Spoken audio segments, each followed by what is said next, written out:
నమస్తే. యోగగలం స్టార్ట్ అయ్యి ఖచ్చితంగా ఇది 2వ సంవత్సరం. అయితే ఈ 2 సంవత్సరాలలో పెను మార్పులు తీసుకొచ్చినటువంటి ఒక వైనం అందరికీ తెలిసిందే.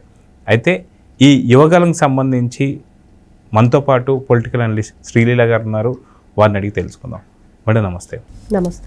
యోగగలంకి సంబంధించి చూసుకుంటే నారా లోకేష్ గారు ఎవరైతే యువతతో పాటు ప్రతి ఒక్కరిని ప్రశ్నించడం అనేది నేర్పిస్తూ వచ్చారు.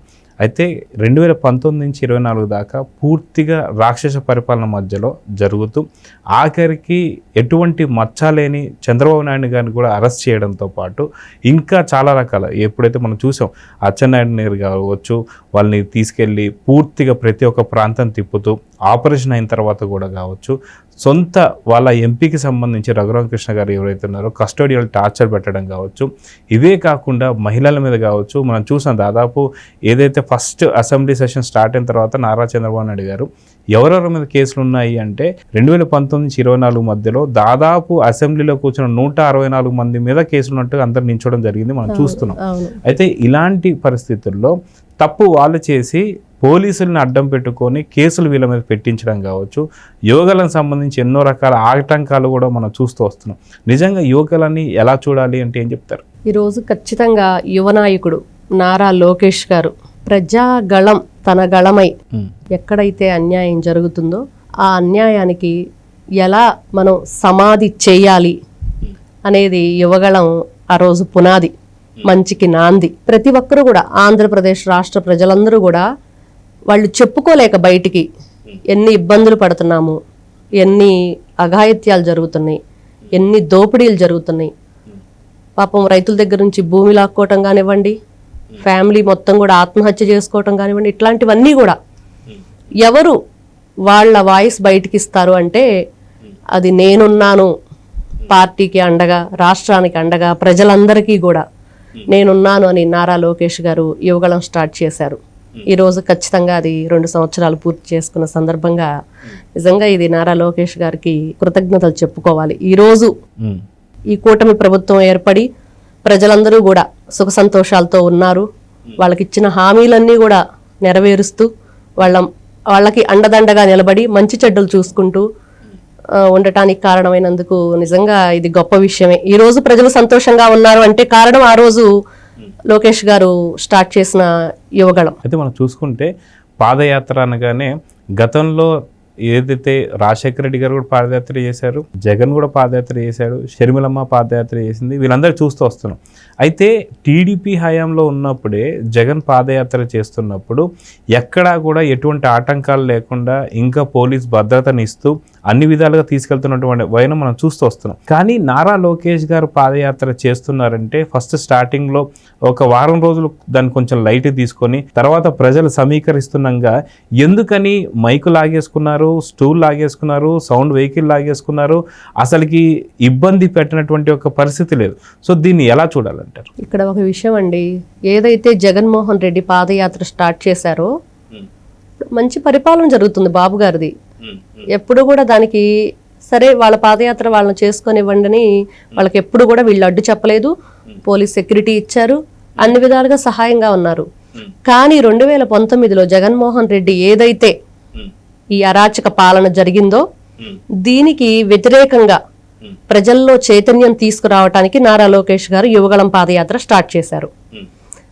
ఎప్పుడైతే ఒక అన్యాయాన్ని ఎదిరించడానికి ఒక శక్తి వస్తుందో అప్పట్లో వాళ్ళకి భయం ఏర్పడింది. ఎలా ఆటంకాలు దానికి కలిగించాలి. ఇప్పుడు ఋషులు యజ్ఞయాగాలు లోక కళ్యాణం కోసం చేస్తారు, రాక్షసులు వాటిని ఎలా ఇబ్బంది పెట్టేసి ఆ యజ్ఞానికి ఇబ్బంది కలిగే విధంగా ప్రవర్తిస్తారు. అదే జరిగింది నారా లోకేష్ గారి పాదయాత్రలో. అన్ని ఇబ్బందులు అడుగడుగున అన్నీ కూడా అతను పాపం సజావుగా ఎక్కడా కూడా సాగలేదు.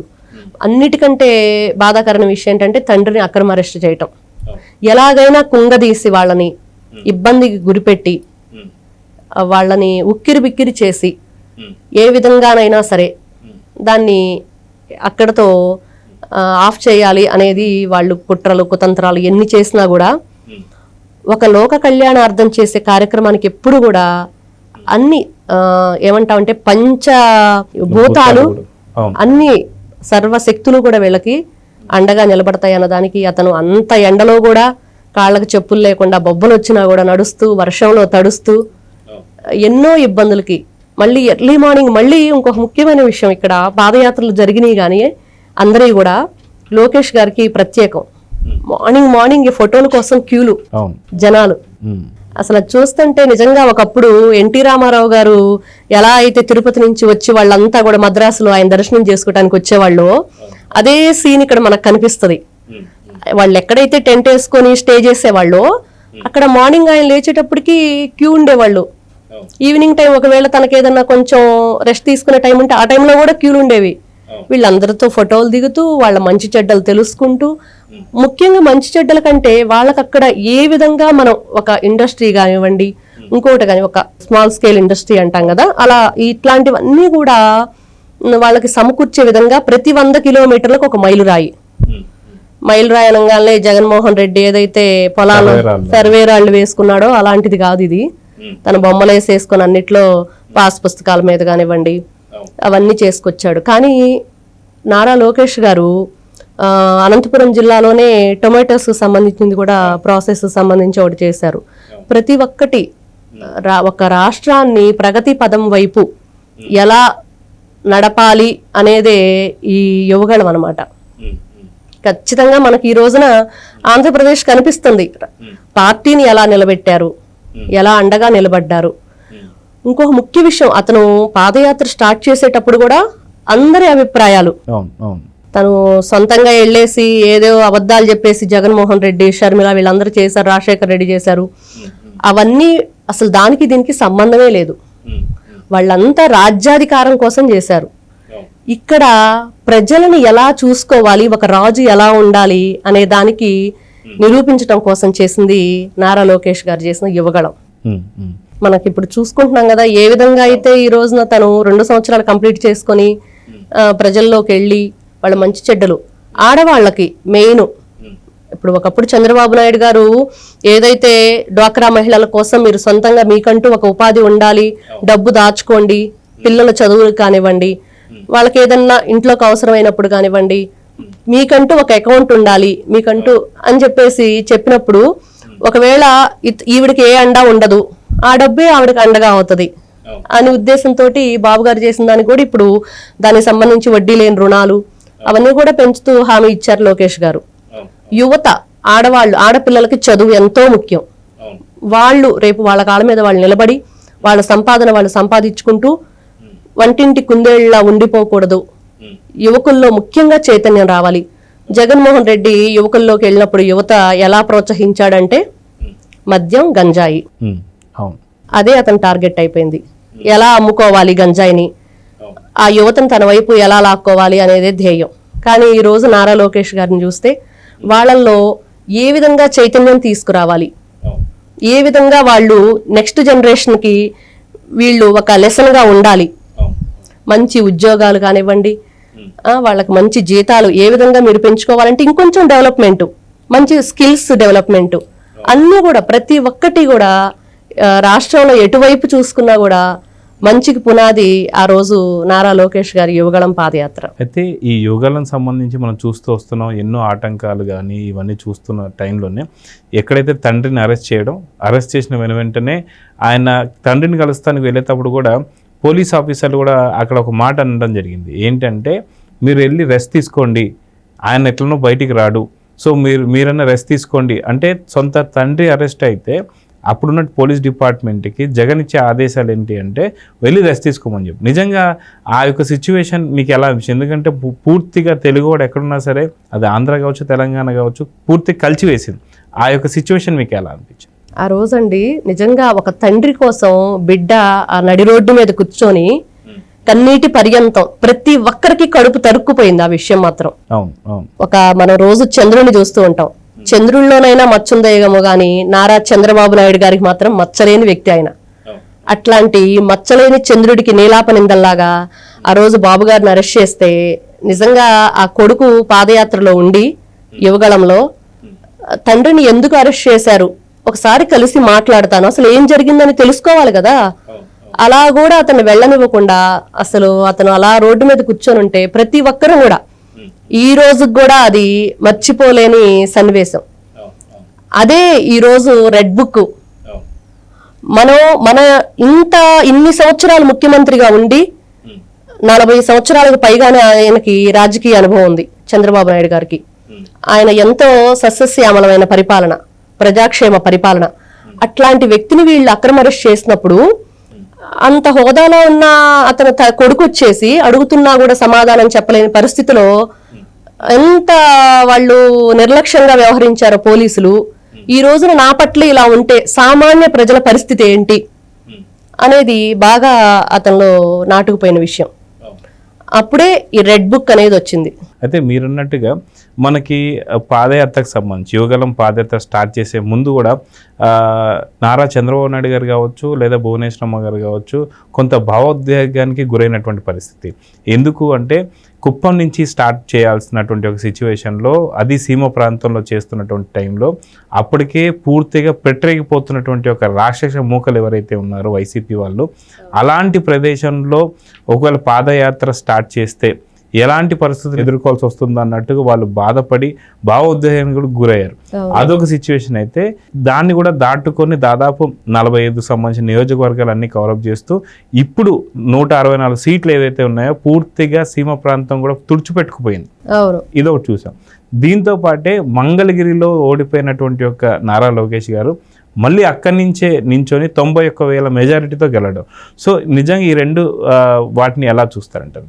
నిజంగా ఆ రోజు కుటుంబ సభ్యులే కాదండి, మాకు కూడా లోపల భయం వేసింది, ప్రతి ఒక్కరికి కూడా. ఎందుకంటే జగన్ అనే వ్యక్తి ఒక క్రూర రాక్షసుడు, క్రూర మృగం. నిజంగా అతను నరరూపంలో ఉన్న రాక్షసుడు అని చెప్పుకోవాలి. ఎందుకంటే సొంత బాబాయికే దిక్కు లేదు అక్కడ, సొంత చెల్లెలకి దిక్కు లేదు. అట్లాంటి వ్యక్తి నారా లోకేష్ గారు ఇలా ప్రజల్లోకి ఏ సెక్యూరిటీ లేకుండా ప్రతి ఒక్కరితో మమేకమై తిరుగుతూ ప్రతి జిల్లాకి ప్రతి నియోజకవర్గానికి వస్తున్నారంటే భువనేశ్వరికి గారు కానీ చంద్రబాబు నాయుడు గారు కానీ బ్రాహ్మణి కానీ వాళ్ళందరికీ ఎలా ఉందో కుటుంబ సభ్యులకి ప్రజల్లో కూడా అదే సిచ్యువేషన్ క్రియేట్ అయింది. అందరూ కూడా ప్రతి ఒక్కరూ కూడా నిజంగా వాళ్ళ కుటుంబ సభ్యుల గురించి వాళ్ళు భగవంతుని ప్రార్థించారో లేదో కానీ నారా లోకేష్ గారు అయితే క్షేమంగా విజయవంతంగా ఆ కార్యక్రమాన్ని పూర్తి చేసుకోవాలని ప్రతి ఒక్కరూ ప్రార్థించారు. ఇదైతే అందరం చూసుకున్నాం. ఇంకొకటి, ఈ రోజు ఈ కూటమి ప్రభుత్వంలో టీడీపీ ఇలా నిలబడి 160 సీట్లు సంపాదించడానికి యువగళం పాదయాత్ర ఎంతో కృషి చేశారు లోకేష్ గారు. ప్రతి ఒక్కరిలో చైతన్యం తీసుకొచ్చి ఎలా ఇబ్బందులు పడుతున్నారని తెలుసుకొని, లేదు రేపు టీడీపీ ప్రభుత్వం వస్తే ఎలా మీ బ్రతుకులు బాగుపడతాయి అనేది తెలియజేసి స్వయంగా ఈ రోజు నాకు జరిగింది అన్యాయం, రేపు మీకు జరిగిద్ది, ఇంకొకరు జరిగిద్ది, ఎలా దానికి మనం స్టాప్ చేయాలి అనేదే అక్కడ నిర్ణయించి ప్రజల్ని తెలుగుదేశం పార్టీ వైపు ఓటేయడానికి ముందుకి తోడ్పడింది. అదే నారా లోకేష్ గారిని అస్సలు పట్టించుకోకుండా తన పైన బాడీ షేమింగ్ కావచ్చు, రకరకాల విమర్శలు చేస్తూ దేనికి పనికిరాడు అంటున్నటువంటి ఒక నారా లోకేష్ గారిని గతంలో వైసీపీ వాళ్ళు చూసినటువంటి ఒక చూపులు కావచ్చు, ఇప్పుడు రెడ్ బుక్ అనగానే పూర్తిగా ప్యాంటు తడిచిపోయేటువంటి సిచ్యువేషన్ మనం చూస్తూ వస్తున్నాం. సో ఇంతటి మార్పు ఓన్లీ ఒక యోగాలం నుంచే క్రియేట్ అయిందని అనుకోవచ్చు, ఎందుకంటే యోగాలంలోనే రెడ్ బుక్ స్టార్ట్ అయింది. సో దీన్ని ఎలా చూస్తారంటే నిజంగా వాళ్ళు ఆయన చాలా మాటలు అన్నారు వైఎస్ఆర్సీపీ ప్రభుత్వం, వాటిలో ఉన్న నాయకులు కానివ్వండి, ఆవిడ రోజా కూడా చీర గాజులు పంపిస్తాననే మాటలు కానివ్వండి, చక్కగా సమాధానం చెప్పారు, నా అక్క చెల్లెమ్మలకి ఇస్తాను పంపించమ్మా అని. చాలా అదైతే అందరికి కూడా చాలా నచ్చింది. అంటే ఒక మాట అన్నప్పుడు తిరిగి ఎలా కౌంటర్ ఇచ్చారనేది నిజంగా ఆయన ఎంత ఎత్తుకు ఎదిగారు లోకేష్ గారు అనేది మనకు ఖచ్చితంగా చూసుకోవచ్చు.